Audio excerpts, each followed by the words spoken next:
நாம் அங்கேயும் பார்க்கிறோம், வணக்கத்தை விட பொது சேவை மூலமாக உயர்ந்த அந்தஸ்தை பெறுகிறார்கள்.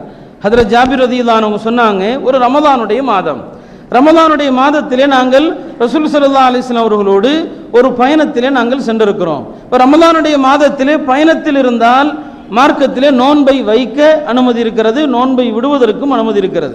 ரமலான்ல ஒரு பயணியாக இருந்தா அவர் விரும்பினா சக்தி இருந்தா நோன்பு வைக்கலாம், சக்தி இல்லைன்னு சொன்னா நோன்பை விட்டுட்டு பின்னால கதா செய்யலாம். இப்போ ஹஜ்ரத் ஜாபிர் ரலியல்லாஹு அன்ஹு சொன்னாங்க, நாங்கள் பெருமானார் ஸல்லல்லாஹு அலைஹி வஸல்லம் அவர்களோடு ஒரு ரமலானுடைய மாதத்திலே ஒரு பயணத்தில் இருக்கிறோம்.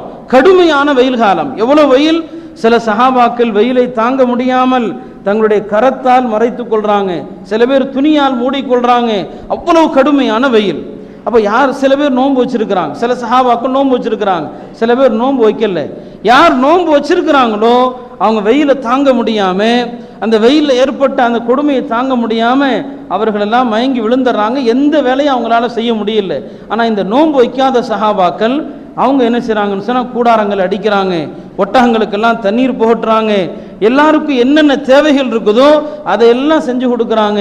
நபி ஸல்லல்லாஹு அலைஹி வஸல்லம் அவர்கள் சொன்னார்கள், ذهبல் முஃப்திரூனல் யௌம பில் அஜ்ரி குல்லிஹி, இன்றைய தினம் நோன்பு வைக்காமல் இந்த பொது சேவையில் ஈடுபட்டார்களே அவர்கள் எல்லா நன்மைகளையும் கொள்ளையடித்து சென்று விட்டார்கள்.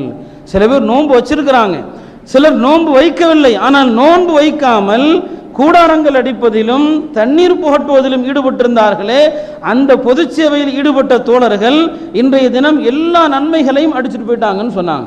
ஆக இங்கே நோன்பு என்கிற அந்த வணக்கத்தை விட ஒரு பொது சேவை தான் மிகச் சிறந்தது என்பதை அல்லாஹ்வுடைய தூதர் இங்கே நமக்கு உணர்த்தி காட்டினாங்க.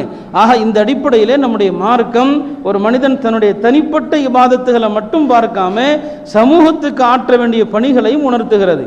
எனவேதான் ஹதீஸில் வருகிறது, பெருமானார் சொன்னார்கள், நஃபிலான ஹஜ்ஜை விட ஏழை எளிய மக்களுக்கு உதவுவதான் சிறந்தது. ஒரு மனிதர் ஃபரலான ஹஜ்ஜை முடிச்சிட்டாரு, ஒரு நஃபிலான ஹஜ்ஜு செய்வதை விட ஏழை மக்களுக்கு உதவுறதுதான் சிறந்தது. எனவேதான் சட்ட அறிஞர்கள் ஃபுகஹாக்கள் ஒரு மஸ்அலா சொல்லுவாங்க, ஒரு மனிதர் இறக்குற தருவாயில வசியத்து செய்யலாம், மார்க்கத்தில் வசியத்தினுடைய சட்டங்கள் இருக்குது.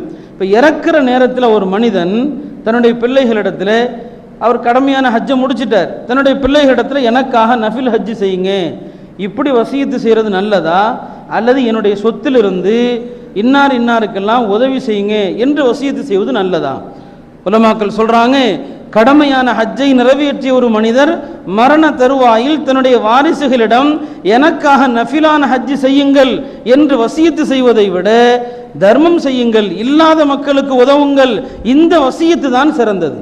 ஆக ஹஜ், நஃபிலான ஹஜ்ஜை விட உம்ராவை விட இதுதான் மிக சிறந்த வணக்கம். நம்முடைய முன்னோர்களும் வணக்க வழிபாடுகளில் உயர்ந்த இடத்துல இருந்தாங்க, ஆனால் சமூகத்துக்கு ஆற்ற வேண்டிய பணியை மறக்கவில்லை.